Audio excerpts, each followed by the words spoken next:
welcome to Punchlines. I am Frank Nicotero, longtime comedian, lifelong sports fan. TGIF, everybody. I'm not happy because it's Friday. I'm happy because it's one day closer to the NFL playoffs tomorrow.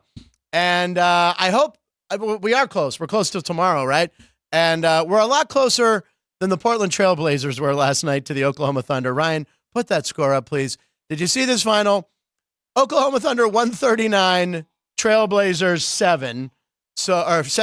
Sorry, my delayed audio came up on my computer and scared me. This is why I shouldn't have any sort of electronic equipment during a show. Anyway, Chris, did you guys have the book? Did they have it at minus 62, or what was the line on that game? We had it 62.5. We got nailed. You know. I love when those guys, you Vegas guys, you know exactly. You guys are time travelers. I mean, that was the fifth biggest differential in NBA history, I think I read. That's just insane. Yeah, it also wasn't the only game that was a blowout last night. What was the other blowout? The Bucks-Celtics game ended as a 37-point game, or 32. 33 was the game ending. But the halftime scores, the Cavs were up 20 at half, the Bucks were up 37 at half, the Mavericks were up 19 at half, and the Suns were up 14 at half. So like none of these games were any close. Well, Cleveland was up by 20 at half, but that was in France, so the exchange rate's only like 14. I don't know if you know anything about French gambling, but it's different, right? Like I said yesterday, I've never been to Europe, so I don't know. It's the whole metric system they use over there. It's very different. We have a big show today. Late breaking news, by the way. It looks like Kalen DeBoer is going to Alabama, and Gerard Mayo is going to coach the Patriots. Yes, as Jeff said yesterday. Jeff predicted that. Yeah, good for Jeff. He predicted Mayo, and he predicted Santa Clara. Yeah. He gave out the Santa Clara pick, against Gonzaga. Yeah. So Jeff was 2 for 2. Way to go, Jeff. Listen, big show today, ladies and gentlemen. Via the video, Jerry, this episode is going to be rough for you, pal. Lots to talk about the Steel City, man. I'm sorry. I'm not even going to say the word. Jerry, I'll just point to my T-shirt, which I'm wearing. So I will be not mentioning the city. Making his return to the show, Pittsburgh guy Dave Dameshek will be here to talk all the NFL playoffs, and he will have a particular interest in one game, Steelers-Bills. But we are talking all things NFL. On the show today, of course, is our excellent sports betting analyst and NCAA champion, who earlier this week forgot to bring something in for show and tell, but she's here. Alex White is here. Alex, what do you have for us? Well, I have my national championship ring. I won in 2012. Look at that. UNLV national championship ring. Yes, this was as an athlete, and then I did win a part of the coaching staff, and then I took over and was a head coach and won another one, 2019. So yeah, she's got more rings than Tom Brady over here, this girl. I'm an athlete. I don't know if I told you guys this. I have 5 total. Okay. One less than Brady. 2 less than Brady. I was being facetious. Okay. I was just joking around. Pretty good. She's got one more than Bradshaw. Right, 1 more than Bradshaw and 5 more than me. So I don't have any national championship rings. And the reason we're here, our boss and director of the South Point Sportsbook sitting in the studio, the sportsbook director here, Chris Andrews, ladies and gentlemen, and the creator of the Super Tees and the NFL Championship Exacta. And the reverse teaser. And the reverse teasers, which we have right here. We want to show these. You guys have to come down to the South Point Casino here in Las Vegas. We got all these cards in front of us. The reverse teaser. So which one are you? The super teaser. Explain what a super tease is to folks. Well, when I first started, so I started at the Barbary Coast working for Michael Gaughan. Right. And at the time, parlay cards were like just some stupid little thing. Right. And Michael Gaughan kind of revolutionized it. But he had, the half-point card and then the teaser card. So, and then he actually recommended me for a job up in Reno. I go up, and we started doing some stuff with parlay cards. Just going great. We did a lot of things. One of the things, but we had the teaser card, which I kind of copied off of Michael, and I wanted to have like the super teaser card, which was 10 points each way. And I went through like 3 years doing medians. Right, medians, which doing medians, not averages. And I can tell the story now. I remember I sent it all to Roxy, and I can't remember. I guess we had faxes back then. So I sent it all to Roxy, and he got it, and he's looked over, and he calls me. He says, "Yeah, you did a lot of work. Let me guess, you smoked the joint and went through all." I said, "How did you know?" But anyway, I did kind of figure all the odds. He didn't admit it or not? No, he didn't. Yeah, whatever. So but that's how 40 years ago. Right. I think I passed a drug test. Statute of limitations, you're fine. Like I always said, my college roommates would laugh at how easily I would pass a drug test now. But anyway, so I started that, and I used 10 points. The odds are all different. We use 8 points, but ties win here at the South Point. And the odds are different. You can do anything you want, just and then just kind of monkey with the odds. But it's been a real good thing for us, and that came my tiny little pea brain. Came from your, and then we have the exacta, the Super Bowl exacta, which we were talking about on the show yesterday. You can pick two. I mean, looking at that, there's some big numbers. She's displaying it just like it's like Wheel of Fortune or Price is Right, I should say. Or Vanna White. Or Vanna White. There you go. I don't know. What are the Steelers over the Cowboys? Is 550, I think, or something? Big. I can tell you that. I don't have them all memorized, Frankie. I'm sorry. Let me see that real quick. Yes. Please. It's 500. That was the one. Sean, who's a big Steeler fan too, we were talking about it. Where is that one? Bottom of the left. Bottom left. Thank you. 500 to 1. Steelers beat Cowboys? Yeah. I think that's happened before. It's happened a few Cowboys times, beat Steelers is 550. What do you think, Chris, the value Yeah, here with like the 2-1 seeds? Well, I made the prices, so I don't think there's much value anywhere. But I will say this, really, public service announcement. If you are betting futures, most of the time you're better off with a rolling money line parlay. Now, some of these, obviously, if you're reaching for the moon, right? You're probably better off. But I mean, I think that's why they're 3,000 to 1. Yeah, it's fine. I mean, don't go betting your entire bankroll on one of those. But if you want, $10 or $5 or 20, whatever you feel comfortable with. Again, shooting for the moon. But ordinarily, if you're betting, whether it's the Niners or the Ravens, or maybe you like, one of the slightly lower tier teams, Dallas or Detroit. Most of the time, you're better off with a rolling money line parlay. Now, sometimes there's, a big upset or something like that would kind of change that up. But most of the time, that's what you're better off doing. Okay, that's good stuff, right? Public service announcement. It's a PSA, ladies and gentlemen. See, we're here. We're here for you, ladies and gentlemen. Yeah, it's funny. I don't mean to interrupt, but I give speeches every now and then to the Rotary clubs and all that. And I always start out, I say, okay, who here bets sports? And it's usually a lot of guys. And about half. Right. I says, okay, if you don't bet sports, here's my public service announcement. Don't start. Don't start. But if you do, come see me, and I'll try to give you as much advice as I can. You're like Yul Brynner in that old smoking ad. Remember Yul Brynner? Yeah, I do. He died of cancer from smoking, so he cut a commercial before he died. And he's like, I'm Yul Brynner. If you don't smoke, don't smoke. And he's dead. It's like, it was like, as a kid, good. That scared me. What was the other guy? He played Hamilton Berger on Perry Mason. I can't remember. Oh, I can't remember that one. I do not know. Yeah, he did the same thing, and he died. He had one of those great gravelly voices, and died young from smoking. By the way, so did my dad. Roger. Yeah, no, my dad did too. So don't smoke. But Yul Brynner, that commercial. I've never smoked a cigarette in my life. I took a puff when I was a kid. You're a championship athlete. This woman's no, she never smoked. I mean, her dad's probably watching. We don't want to. Don't want to spill the beans. My parents did smoke. I mean, and around us. I mean, it was the 70s. No, yeah. And I just never did it. I don't know. Yeah. Was it William Tallman? Who? Was it William Tallman? Yeah. There you go. William Tallman, yeah. I would have never got that. But Yul Brynner, though, that one scared the hell out of me. All right, let's talk about fun stuff. Today's January 12th, 2024. And if you take those numbers, Ryan, the 12th of January, 20, the year 20, 24, the year 24, you add them together, you get 56, and you add 10, you get 66. It's our 66th episode. See how I did that? Made no sense. I know. All right, anyway. I wore this tie in honor of Mr. Dameshek. Yeah, I call him Dameshek's coming just like, Ryan calls you Mr. Nicotero. Yeah, exactly. Well, which has never happened. But anyway. He did it. I'm telling you early on. You know what? I wish I didn't realize, because I have a Mario Lemieux tie at home. I know. Well, I should have wore that That's today. okay. You did. I mean, today is episode 66. I should have wore that. We usually do the jerseys. And listen, when you think 66, there's really only one you think. There's only one.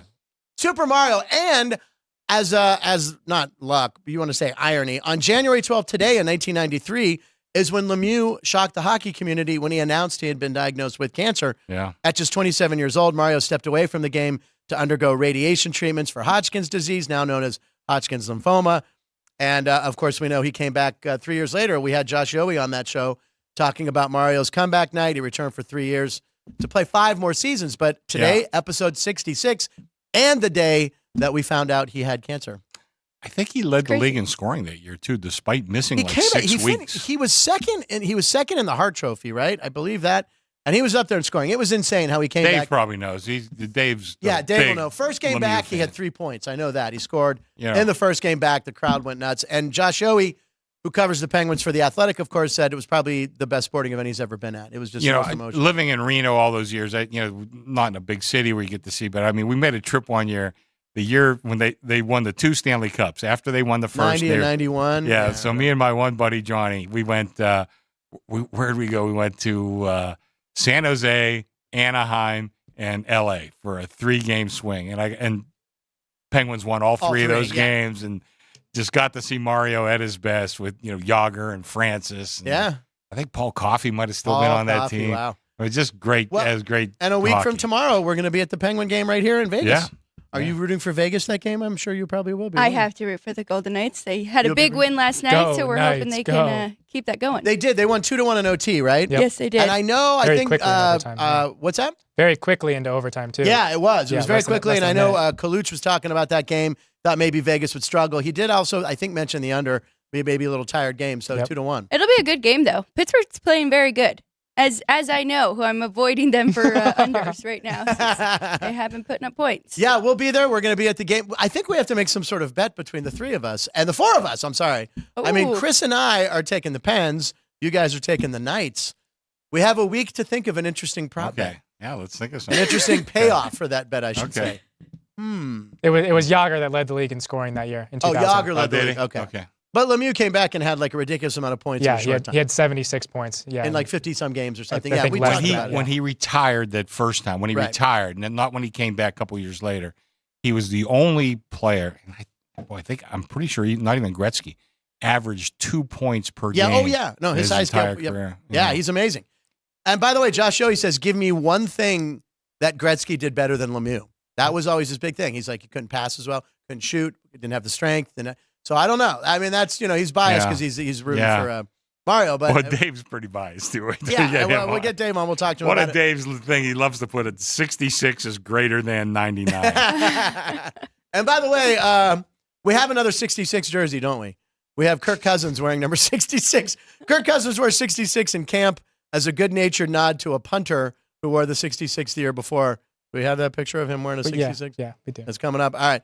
I got one more, and I know this will really upset Ryan. What's that? Ray Nitschke. Oh, was he 66? Yeah. Look at grudgingly. Yeah, we We had did him- mentioned him beforehand. We did so him didn't before. need Yeah, to we do- did him before for, I think when it was his birthday. For his birthday recently, we brought up Ray Nitschke. Great Yeah, we player. brought him up. Great player. And I thought for the number 66, we might as well take a look at the NFL Network since we're all about the NFL playoffs coming up. I wanted to see who the NFL Network claimed was the 66th best player in the league now. They do that. They do 100 greatest players ever, but they also like to do 100 greatest players right now. Yeah, top 100. And I was like, I wonder if we get lucky and it's someone who's involved in the playoffs. And Jared Goff. It was Jared Goff is the 66th best player. That's not bad. I mean, Yeah, I'm probably going to be rooting for him. Are you? You think so? Probably. A lot of people taking the Rams right now. They love the Rams. I mean, for the futures, for the game, for everything. Well, does McVay have an advantage knowing the quarterback? Or, I mean, that's what It's one of those deals after the game. We'll say, you see, exactly. I told you. Right. Tell me now before you. I mean, following a rough debut season with the Lions, Goff turned things around last year. 4,400 yards, 29 touchdowns this year. I think even a better year. And right now the line is 3 points, right? Lions over the Rams. Yes. Total is 51.5. And 51.5. Now that game's going to be fun to watch, obviously, for the storylines and the fact that weather will not affect this game. Right? Yes. I want to talk to Dave because he's been with NFL Network. Sure. I mean, just want to ask him, would they ever consider? I mean, this is like incredible. I'm always in favor of playing games in weather. Right. That's my one beef about college football. Right. The SEC, all their games, you never 70 see them degrees. up at the big house in Michigan or in Penn State or in Columbus. Good point. You never see it. They're all in perfect weather. So they are the best. Yeah. But they also stack the deck. Yeah, that's it's true. hard to beat that. I'm glad somebody beat them this last year. But, so I'm always in favor of playing weather. But this is pretty drastic. Well, I mean, how about the fans? Yeah. Kansas City. What are I mean, I think the tickets were like $15 or $15. Actually, now they're going to end up paying people to go to the game. They I think, are in dropping. Kansas City. I think they're under $50 now. They're under $50 for a playoff ticket in Kansas City. Yeah. Super Bowl champs. That's funny you say that. I was going to ask you guys because I know this is how it's always been, but I'm like, I want to see the actual game between the Dolphins and the Chiefs. And that I'm team okay with move weather. on. I'm okay with that. But this is, how about the fans? Like I the said. fans. Yeah. Well, you know, yesterday we talked about the AFC Championship in '81. It was the anniversary of that, the freezer game or whatever. Yeah. That was the high-flying Chargers versus the Yeah. Bengals. What, they scored like 14 or something? 27-7. Yeah, it was like ridiculous. They only got one touchdown. Kellen Winslow after that monster game in Miami. I mean, they were spent. But it was negative 59 degrees. That's ridiculous. Oh my gosh. And Buffalo, by the way, the coldest I've ever sat at a game was in Buffalo, Rich Stadium on bleachers. We went up from Pittsburgh, and I've never been cold like that in my life. That was a cold. Now, you're born and raised here. You've never been to a cold weather football game, have you? I have not, no.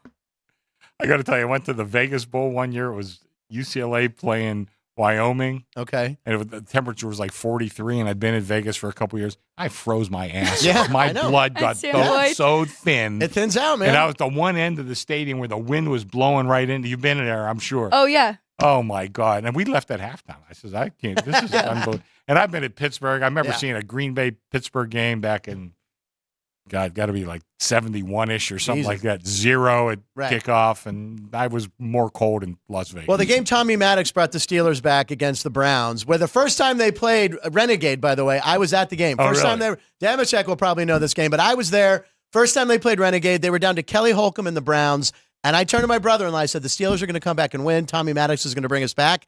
They did, but we watched the end of that game at the bar next door because it was I had come in from California. I didn't really have, I was freezing. I said, I can't feel my toes.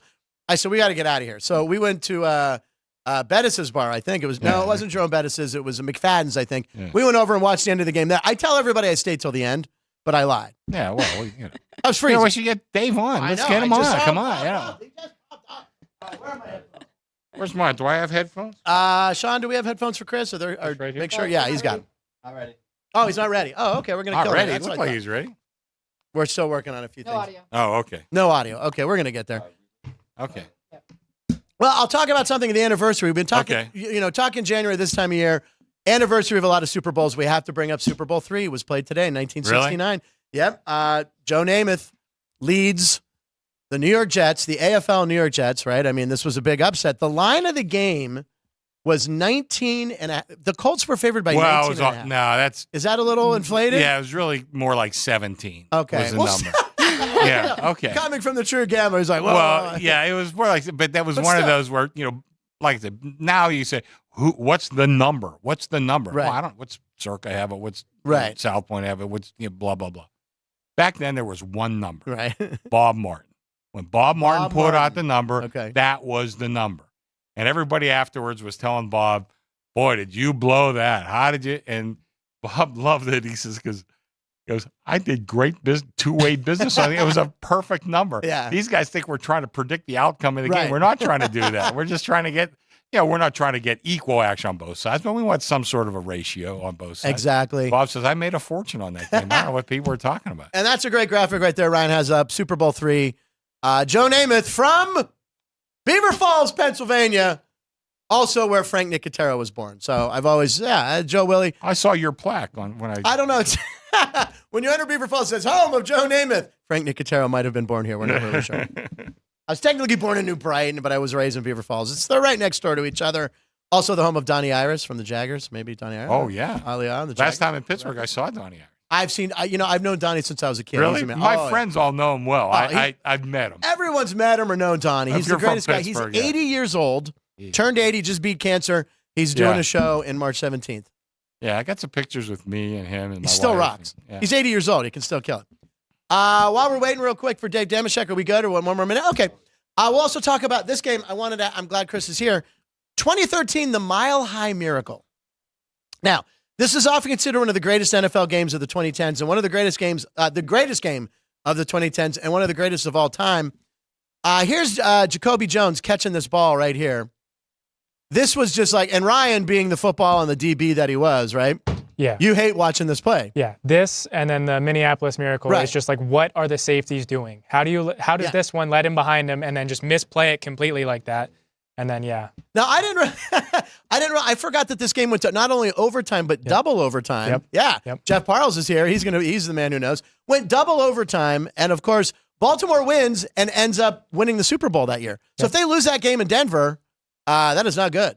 I had a big bet on Denver that That's day. what I was going to ask you. I was going to ask you what the, A money line bet. I had a money line bet. My God. I just didn't think they were going to lose to this team. Yeah, Denver, I think, was 9-point They were favorites. 9-point favorites. 9-point favorites at home. And did you show the fan video while I was rambling on there? Oh, we didn't see it. We were busy over there. You could always find value in different things. I thought I had a good money. I can't even remember what I laid. Whatever it was, I lost, obviously. So I try to forget those. Jerry.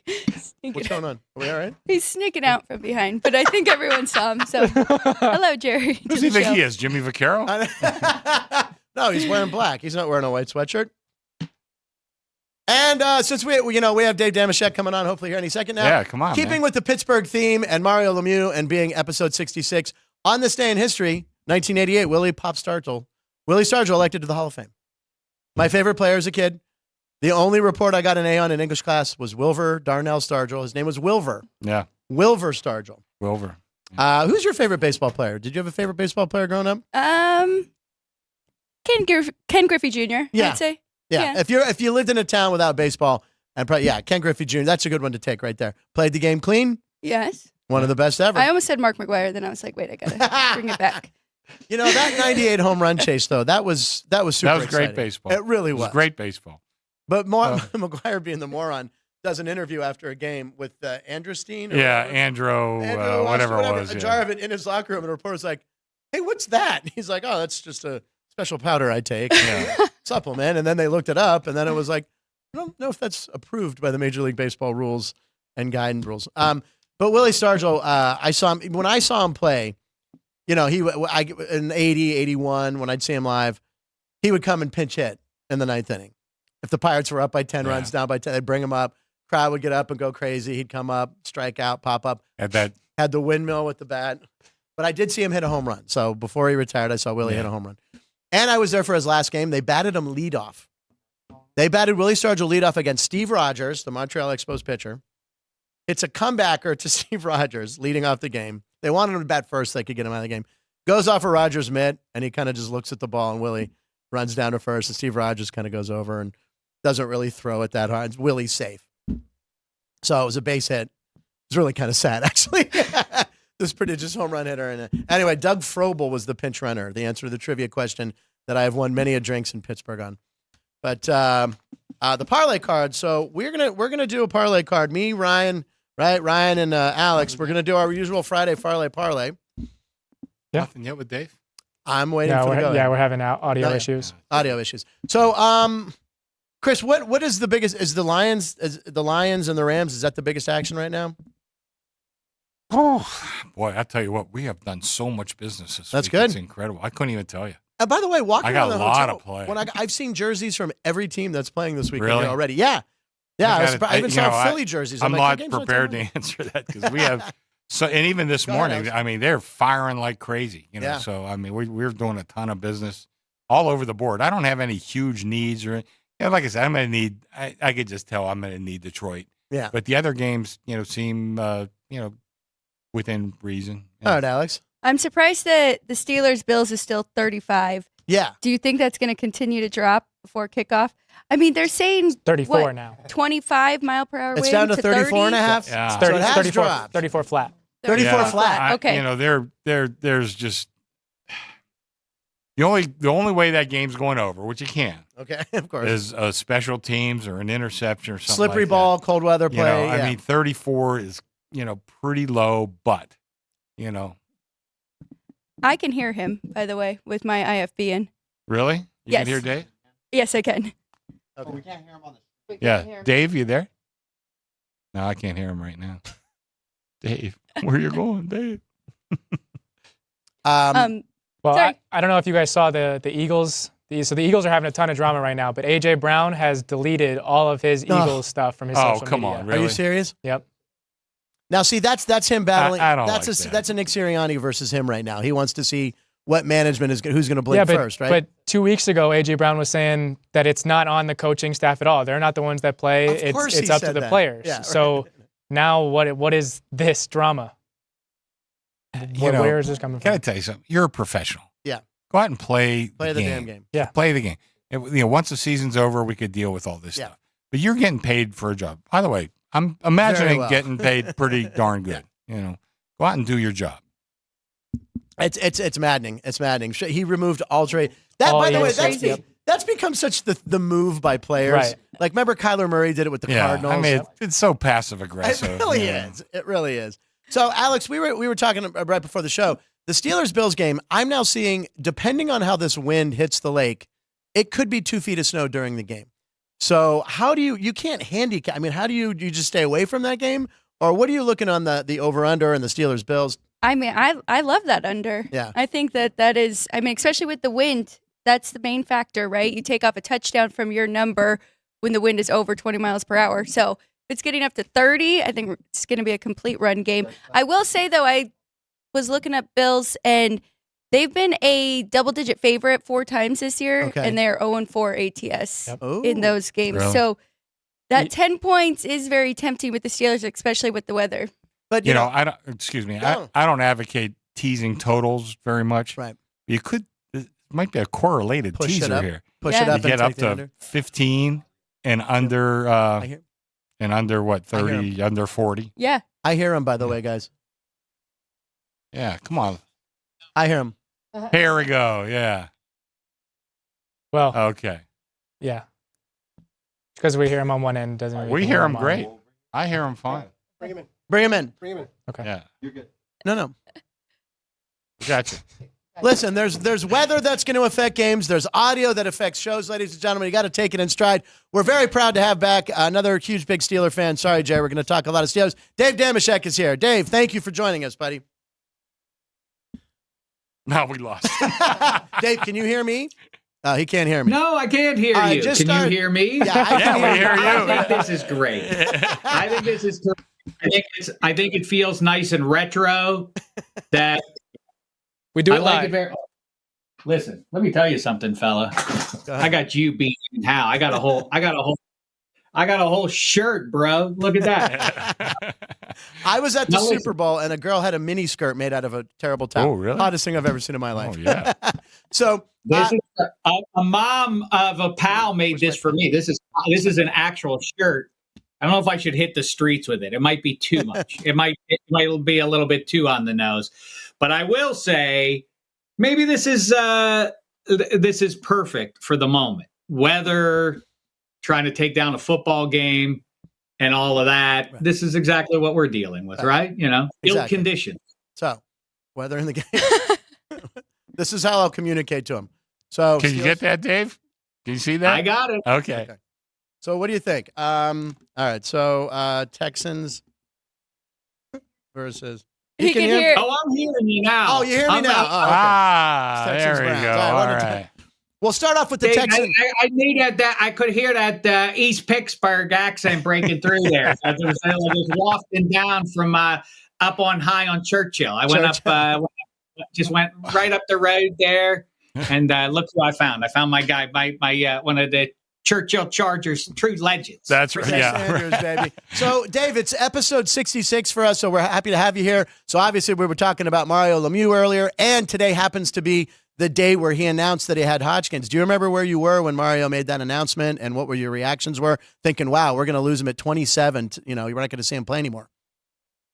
Yeah, devastating, and obviously, for all the real life, stuff that Gale Sayers and everybody else had to deal with. It's remarkable that Mario Lemieux, I would need roughly 6.6 hours to make my Lemieux over 50K, so I'm not going to dive into it here. But, Gale Sayers got hurt and is a sad figure because people still want to float him in the greatest running back conversation. Mario Lemieux had devastating back trouble and Hodgkin's disease, and he still is in the conversation for the greatest player of all time. He is the GOAT. I have fought the good fight as long as I possibly could. I left the banks of the Three Rivers many moons ago as a Lemieuxist. I went out to spread the good word all over sports America. And I took endeavor in that. But listen, the main event is here. This is what we do it for. Yes. Am I right, everybody? Yeah, we are. For the wild card round. It is. Oh, and it's here. Now, you're out in warm California now, and we've both been to Steeler games at Three Rivers or Heinz Field where it's freezing. I've made the road trip to Buffalo a couple times. I assume you've probably been to a Bills game up there, maybe at Rich Stadium, and sat on those metal bleachers. It could be it could be a foot of snow, could be 2 feet of snow, could be 40-mile-an-hour winds. What's your take on right now? The spread's about 10, and we got it at 34 flat. The over under 9.5. We're down at 9.5. They took the 10. They took the 10, so it's 9.5 and 34. I mean, we're gonna have to watch the weather up till betting on this game. So, what are you feeling on this? Are you looking at the radar? Are you looking at Joe DiNardo and Bob Cuzma given the weather out there? Hey, what's DiNardo know? I've got to hear what he got about it.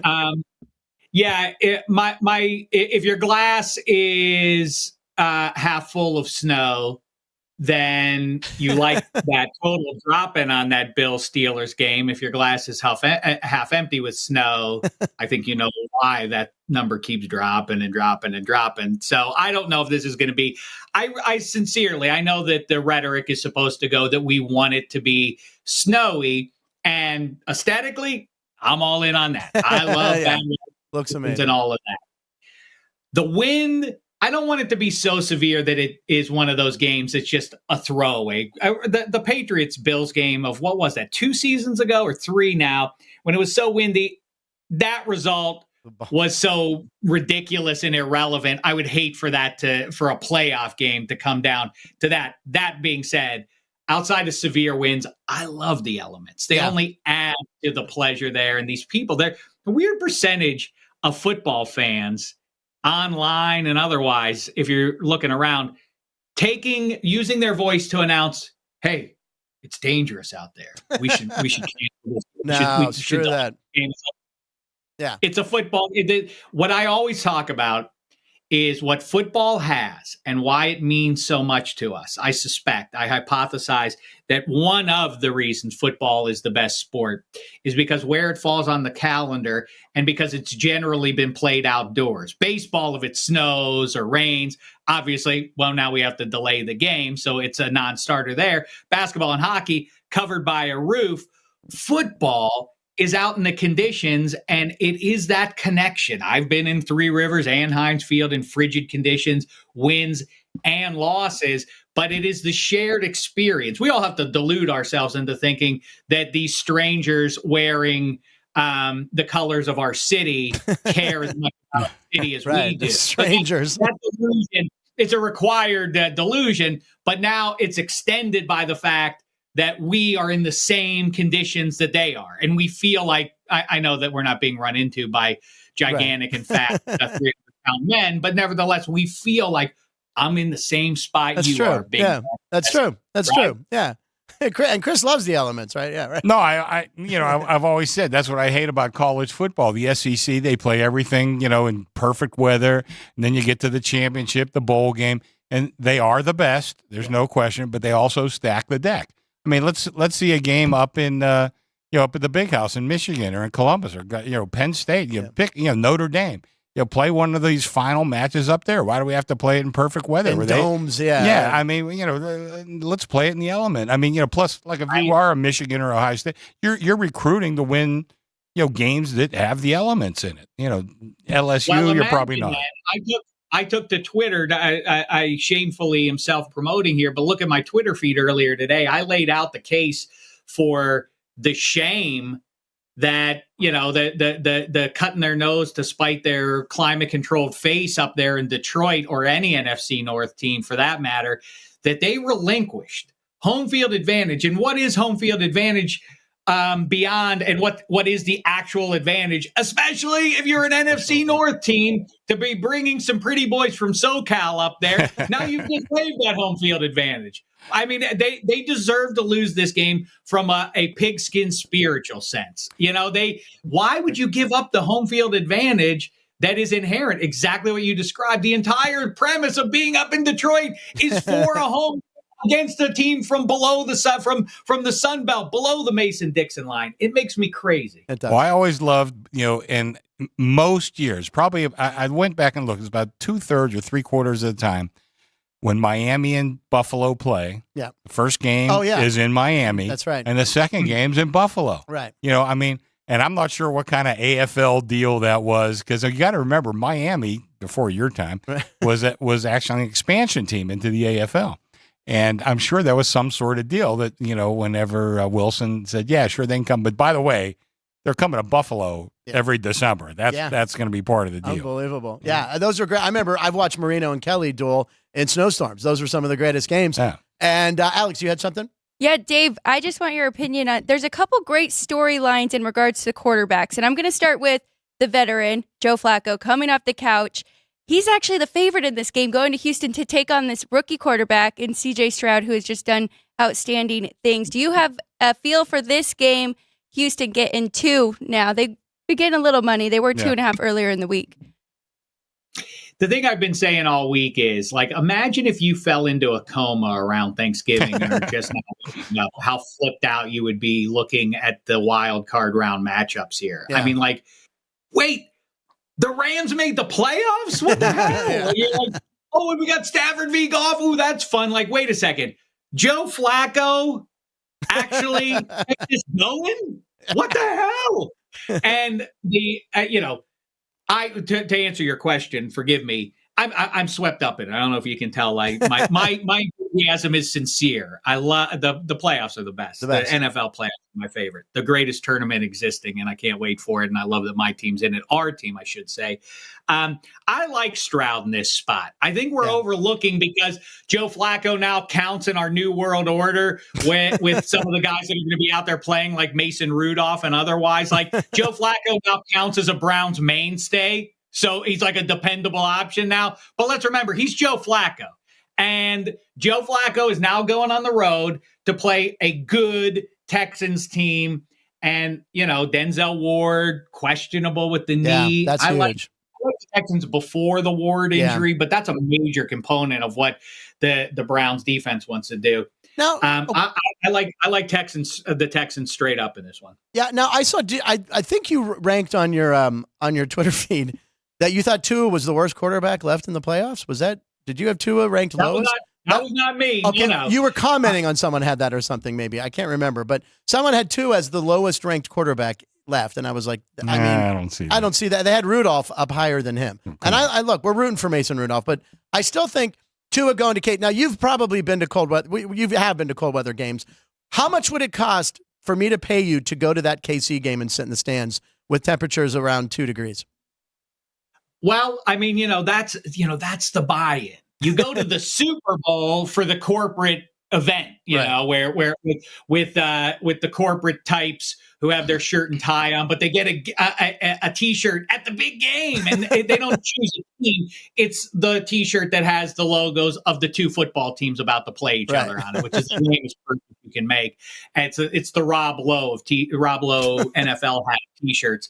And so everybody gets that. It's a big corporate event. Half the people don't care about the result at all. That's why you go on the road for the provincial event that is in your home stadium. Always is the way to go there. And to fill in, I know you were rhetorically saying you've been to cold weather games. In January of 1979, the first really frigid game I remember going to. The AFC Oilers? Title. Yeah, right. Houston Oilers. I sat in the stands with my sister Amy. My old man brought me. Chris Andrews knows Uncle Scott and Uncle Mike. I do. Shout out to the Neely family, Churchill's own. I went to the game with those people. It was so cold. Amy and I, the only thing I remember was we had a thermos. My mom sent us with a hot cocoa thermos, and we were pouring it on our bare hands to keep warm. 45 years later, I found myself sitting on the couch in early January rooting for the Houston Oilers to put the Steelers into the playoffs. It was wonderful, meaningful stuff to me and the rest of my clan. And but Renfro was in, right? Renfro was in though on that touchdown. You know what? I'm a big enough person. I know. I saw that. I saw that too. And Dave, I don't know if we could be friends anymore. I'm not sure. I agree with him though. I mean, look, I remember when that play. His feet are in. His feet are in. He was in. I don't know. I'm going to my grave saying he was out. The statute of limitations on further review has expired, Chris. Okay, I'm almost positive. We got away with it. It's okay. And I really do. That was a fun one. Wonder if they would. This is a good show idea, everybody. We should do this one. Let's go back and look at old plays and then debate them endlessly like the referees do current plays while we sit there and twiddle our thumbs, waiting for the further review to complete. Why don't we spend our time reviewing those and seeing what the conclusion would be? I think Chris is right. I don't think the referees on high would overturn the call. Yeah. Out of bounds on the field, I don't know if there's enough info there for them to say, actually, it was a touchdown. But let's burn on and on about something that happened 45 years ago instead of talking about the matter at hand. Because that's what I like. Isn't that the premise of NFL? Wasn't that a program you were doing for a while? Oh, yeah. Yeah, right. Because literally they would have played Vince Ferragamo. Was that what they would have played the Rams then in the Super Bowl? And the Oilers might have a ring. I mean, they were probably the second best team in the league. Oh, absolutely. Yeah. Well, that's 13. So the Oilers would have caught you're right. That would have been 14. That would have, that second Oilers AFC type game would have put them against the Rams. But if Fat Frank Corral doesn't make 3 field goals in the history of people, maybe it would have been Oilers v. Buccaneers, and then you have a pastel powerhouse Super Bowl for all of time. Creamsicles against powder blue Oilers. That would have been. I don't know if I would have been able to bring young Dave to the table to sit down and watch. Alex, what's I got a real quick story here. So when I was working at Golden Nugget, it got bought by Tillman Fertitta, big Houston guy and all that. So he's going around the room. There's about 75 of us in the room. You just it bought the place, but if you know gaming, it's not bought until it's final. And he's going around the room. Tell us a little something about yourself. I said, I'm a Pittsburgh Steelers fan. And by the way, Mike Renfro was not in bounds. And he gave a look at me. Needless to say, when the deal was closed, a couple months later, 20 minutes, and I'm not joking, 20 minutes after he got approved by ownership, I was informed that I was no longer employed. No, come on. You were fired because of that? No, I doubt it's because of that. And by the way, I wasn't fired. Right. I'm not allowed to say that. If I was allowed, I'd say that, but I'm not allowed to say that. But we had a disagreement, and our issues were resolved later. But that is the truth. I did say that at the introduction, and 20 minutes after I was informed that I was no longer employed there. You gotta let the black and gold flag fly. Hey, you know. Ask me if I'm sorry, Dave. No. Here's some name dropping for you. I once I think everybody here knows the kingpins of Pittsburgh radio, Randy Bauman and Bill Crawford. Sure, I'm on all the time. Yeah, they're the best. Well, they're friends with Bill Burr. Bill Burr, the famous comedian, Boston sports fan through and through. Well, I had Bill Burr coming in studio for a conversation, and I said, "Hey, I don't know really what he's like. What any tips of areas that he loves to do in sports?"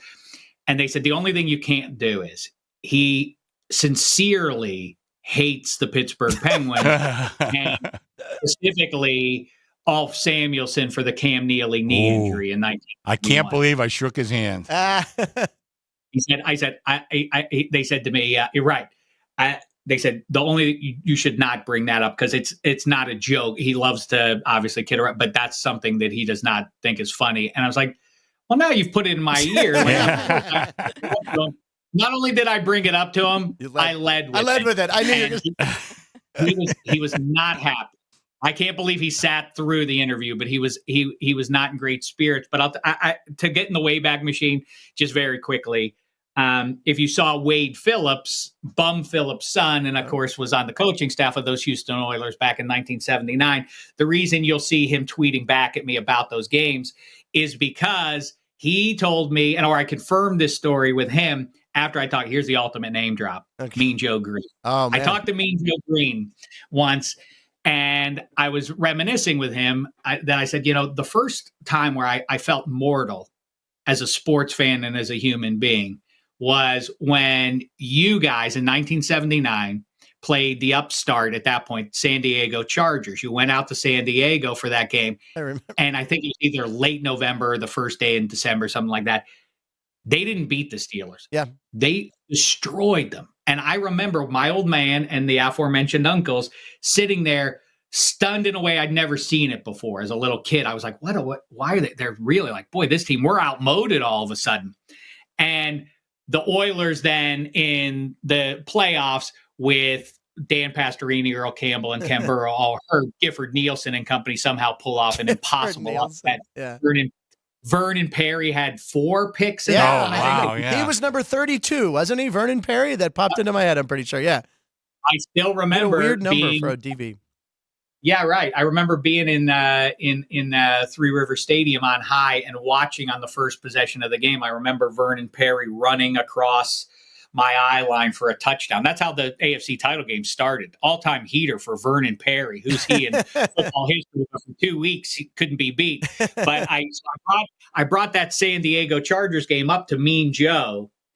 And I said, man, you guys really, I'm glad you got that fourth Lombardi, but good thing that the Oilers did the dirty work for you, because you would have gotten destroyed in San Diego in the title game, right? Is that how the vibe was in the Steelers locker room? He said, I have a funny story about that.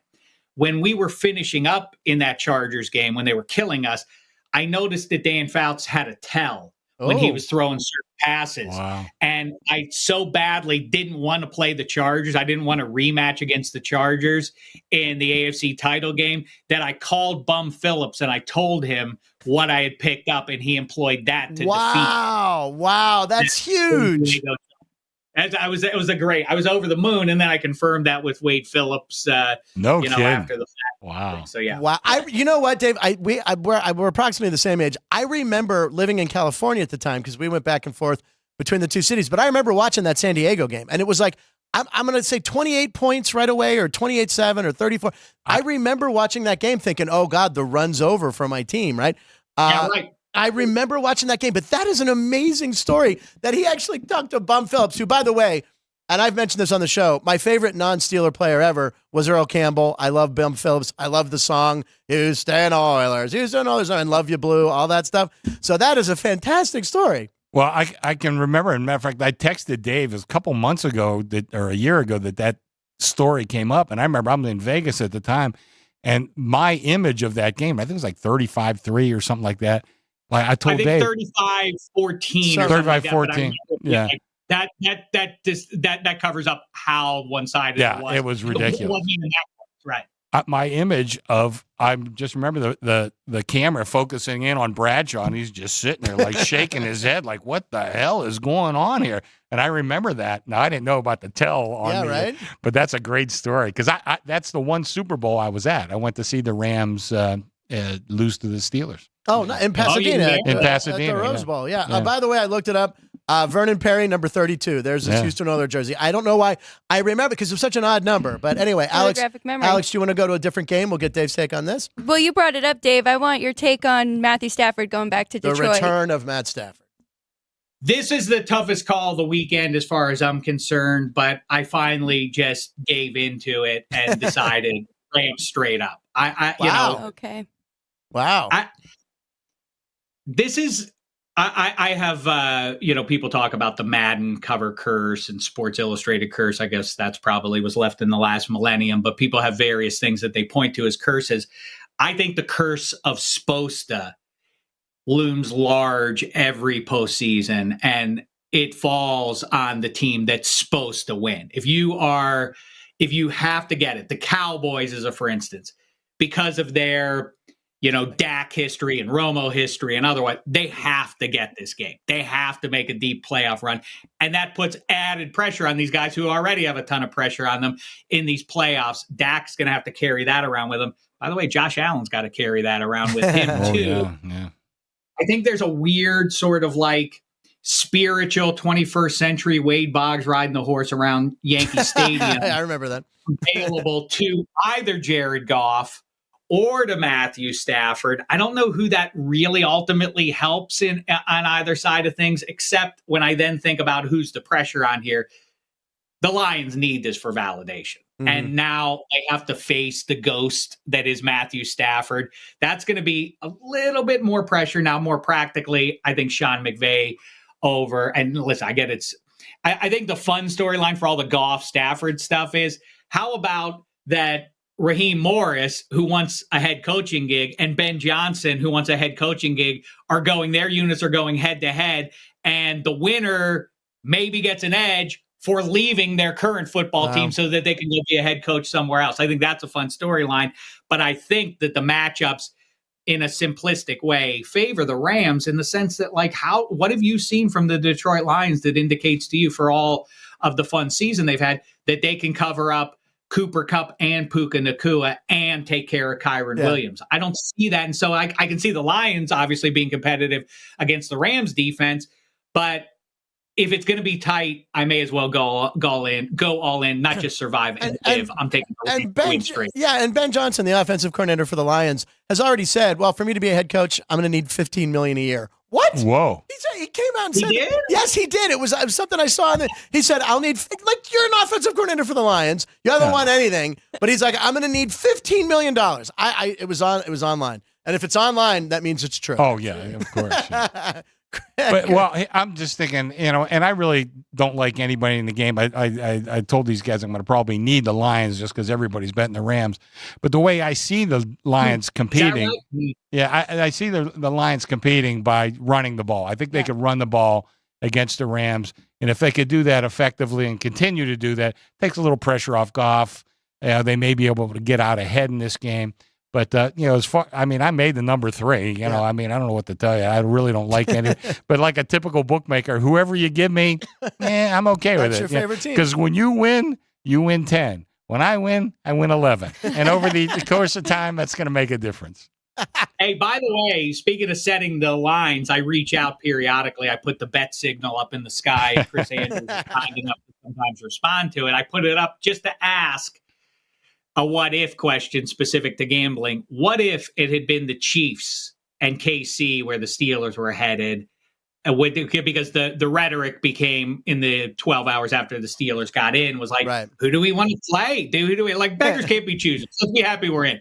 But then it became, Bills is worse for us than the Chiefs. And I was like, I don't know. What would the number indicate? Chris Andrews, what did you say? So you rightly predict, you said it at 9.5, 10 up in Buffalo. What did you say it would have been Pittsburgh at KC? 6.5. And it's funny you ask, because I was just working on some stuff, the last couple of days. KC's home field advantage is greatly overrated. That's what you said. And I've been saying this for years. It's not that they're easier to beat in Arrowhead, but they're no bargain to beat anywhere they want to play, and there's the differential is like about less than 2 points from KC at home to KC at the road. It's a juggernaut team. I don't know how that compares with the most recent dynasty in the Patriots or otherwise, but it is, Chris, I'm fascinated by that. I could talk to you for 5 hours about what goes into all that and the math of it. But that's exactly right. Even a dummy like me has observed over the last 3 years. Wait a second, you had that Churchill education. It's not like you went to North Allegheny like Frankie did. Come on, man, jeez. Dude, I even was out there before it was Woody, before it became Woody Hill. Then it went downhill from there. But yeah, I'm fascinated by that. Right, that the Chiefs are they stand as an all-time heavyweight team in the AFC, and yet they really struggle to cover at home. Some decent sized numbers, but it has in the last couple of years. It has finally. You guys are starting to reflect. I see the reflection of that reality, and yet it's still not enough. It's wild. And the question I have for you, though, Chris, is if I may bend your ear, is. Anecdotally, to me, it seems like even the best teams in the NFL over the last 5 years will take a drubbing.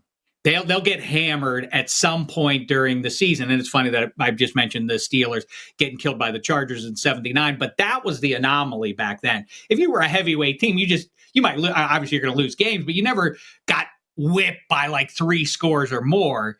Have you observed that reality and whether or not there's something to glean from that in the next matchups? Because I contend you get whipped like that. If you're the Cowboys or the Eagles, you have zero hope. The Lions or Rams better go beat the Niners, or you have zero chance of getting to the Super Bowl by virtue of what we saw. You just have no hope playing the Niners in a repeat, given what we saw in the last month or two, right or no? I would tend to agree with you, but there is a caveat. I remember saying when Brady won his last Super Bowl with Tampa Bay, what was it? It was kind of late in the year. They lost 35-0 at New Orleans. Now, New Orleans. They didn't have to beat New Orleans later on, but that's my point. Yeah, right. But had they played New Orleans, it might have meant something. I think that it does, and I think a lot of times it's just the matchup. Now, crazy things happen. Whether it's the Ravens and the Niners. I think there's a lot of tip balls that went. I think that score kind of got away from them a little bit. But yeah, overall, I think you're right. I think sometimes it's just a bad matchup, for whatever I think reason it is. You know what?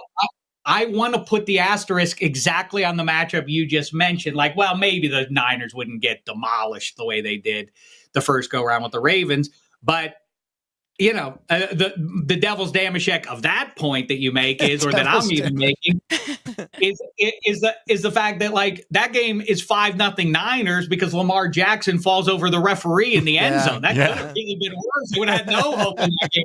They have nothing good to point to as the Niners. So yeah, I think that's a trend, and I think the worst trend because it's just no fun whatsoever. But I'll be interested to see how this season plays out. This particular playoffs with the Ravens and Niners decisively the best in their respective conferences. That is the color of the logo this year. That would be the third year in a row. Oh, come on, really? Colors. And we have to ask you that. Right, I don't know. And speaking of Super Bowl, yeah, who are your two teams? Who would you pick right now? It's right down the street from us. Who's your Super Bowl matchup? I hate to say it, it's the Niners and Ravens. It's cheap, but when every game in this era is a coin flip, basically, then if you only have to win heads on 2 coin flips versus 3, then you're much more likely to move on. So, of course, I'm going to take the team that has to play 1 fewer game to get to the Super Bowl. I know that's the lamest thing in the world, but you know what the best thing is? Here's the best thing. Here's what football America needs to root for. If you like some suspense and drama and all of that, and you don't want everything to just go chalk between now and Vegas. Right. You want the Pittsburgh Steelers to win this game. That's right. You want that because why? And it's Mason Rudolph, who will, by that point, have equaled Lamar Jackson in postseason victory. And it's Blue Charm City, Steelers, Ravens. Yes. Who doesn't love that? I'll tell you who, Lamar Jackson. That's right. Why? Because the first was supposed to would be so heavy. I better beat the 3rd string quarterback from the Steelers. I know I never beat the Steelers, but now I have to win this one. This is a legacy game for me. Oh, it would be delicious. Or, unless that doesn't happen, maybe the Browns win and it'll be Flacco's Browns heading to Baltimore. Not so satisfying to me, but I still think that would be a great storyline. Great storyline. Ryan, what is this graphic I see here with the Ravens on the cover of Sports Illustrated as winners of Super Bowl 58? What is that? Is that a mock-up? No, that was 48. That was supposed to be 48. Oh, okay. I can't do my Roman numerals. Date, yeah. Oh, all right. Well, that's that North Allegheny education again. It's my vision. It's my eyes, damn it. It's nothing to do with North Allegheny. Dave, so just give us a final score prediction, Steelers-Bills. I've got it 24-20 for the home team. Maybe I'm trying to reverse jinx them a little bit. Maybe I'm trying to not get my hopes too high. Uh-oh. But the terrible we go. Is poised to strike.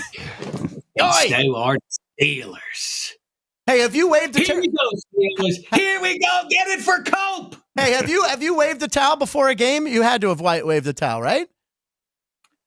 Not formally. Okay. I was not summoned to the field like Jimmy Paul coming out on the back of a pickup truck and singing, we're from the town with the Super Bowl team. Bam, bam, bam, bam. Oh, I was there for that hit for Swanee coming out, double barrel. Double, yeah. One gold, one black. Yeah. Oh, young Dave was over the moon. He was won over. And his heart still belongs. We got to get you before a game, man. You got to. Well, listen, I'm hoping they went, for a variety of reasons, but I'd love to have Dave on again next Friday. All right. Because we Talk Steelers, and the Penguins are in Las Vegas on Saturday. Penguins are here. By the way, Josh Yowie would agree with you. He is a Mario Lemieuxist. He also says Mario did everything better than Gretzky. Name one thing Gretzky did better than Lemieux. And you can't. So Yowie will be out here. He's a writer for The Athletic. He'll be here to watch the game, and he'll be on the show next week too. Took passive-aggressive shots. That's what Gretzky did. You ever the gentleman. Next time we kibitz, I tell you the story of my confrontation with Wayno Gretzky. Oh. I told mine. Mine was live green room. Mine was very brief. I had a head-to-head with him. Okay, that's what. Whoa. That is a tease right there. We will, we will get you back on for that. I told mine quickly where he just didn't even look at me when he shook my hand, but I want to hear that one from the Kimmel Green. Dave, you coming to Las Vegas for the Super Bowl? I don't know. Depends. Yet. If it's the Steelers.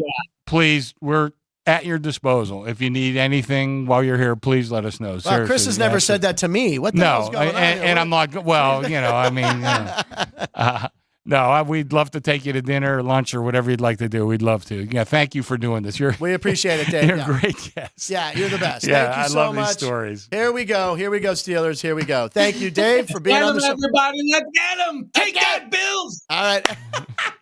All right, and Jerry and Ryan have been keeping track of the Pittsburgh mentions. I knew it was going to be a heavy show. Oh, my God. Let's see go ahead, take the shot there. How many times did we mention Pittsburgh? Usually it's around 8. What's the, let's see, the over-under is about 8. Can we take that shot there? 8. It's usually 8. Well, unusual show. Oh, my God. Oh, my God. That's more like 80. What is it? Has anyone done the math on that? How many is that? It's about 140. About 100. All right. Million and a real half. quick, Dave. Do you remember when the Steelers played the Bills back when OJ was there? Remember Myron right before they went on? I think he's gone. Oh, he's gone. He's gone. I remember. Well, I know. The crowd is ready, and so are the Steelers. Now, wait a sec. You're also talking about my favorite NFL clip of all time, the guy in the stands when O.J. Simpson, it might have been the year he won the rushing title or whatever. He's one of the best. So there's the guy in the stands going, the Steelers ain't had no breakfast today. Yeah. They've been waiting for the juice. It's the greatest line of all time. Can we show it? Oh, we can. Anyway, it's my favorite clip of all time. Chris, you got to get back to the sportsbook and do some work. Oh, I have a job. You have a job. Ryan and Alex, we had talked about Dameshek went so long and so great. He's great. He's great. He's great. Again, thank you, Dave. Please share the links. Please We'll help send promote it. the show. We'll put a picture on X of our picks We're if gonna- anyone wants to follow our super teaser. We're going to do a teaser. That's a great idea because we haven't really talked about it, so we want to put a little time into it. Alex, thank you for bringing in your national championship rings. Chris, wearing the Steeler tie. Ryan, any last thoughts with your Christmas jacket on? That's a red jacket. Is that tipping your hand towards rooting for the Texans or any team with red in it? Actually, I got a meeting. I got to go. He's got to go, ladies and gentlemen. The man's got to run the sports book. No, Thank you, we're Chris. good. We're good. All right, Jerry and Sean, thank you. Enjoy the NFL playoffs. You got 3 days. NFL's genius making it 3 days. Whoa, where's that weather? This is in Kansas City. That's in Kansas City right now? Like a couple hours ago, yeah, a little bit outside of Kansas City. Frank Murgy sent this to me. Oh, Mergy. Oh, my man, Frank. Thank you, Frank. Oh, wow. Go change the line right now. Take the under on that game. No, who's going to sit in that game? Is Taylor Swift going to go sit in that weather? No. In a box. Well, yeah, that's true. She could be in a box. Behind the I wouldn't glass, even want to. I wouldn't even want to like have to venture out into that.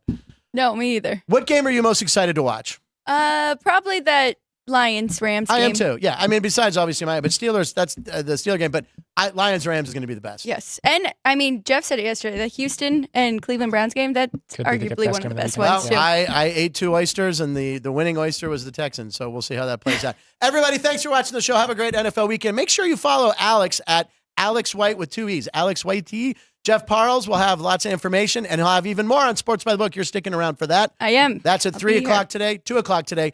Less than an hour. That show will be 2 hours of football. And we'll see you later. Thank you for watching the show. Punchlines, Lines, live in Nevada. Every show, go Steelers.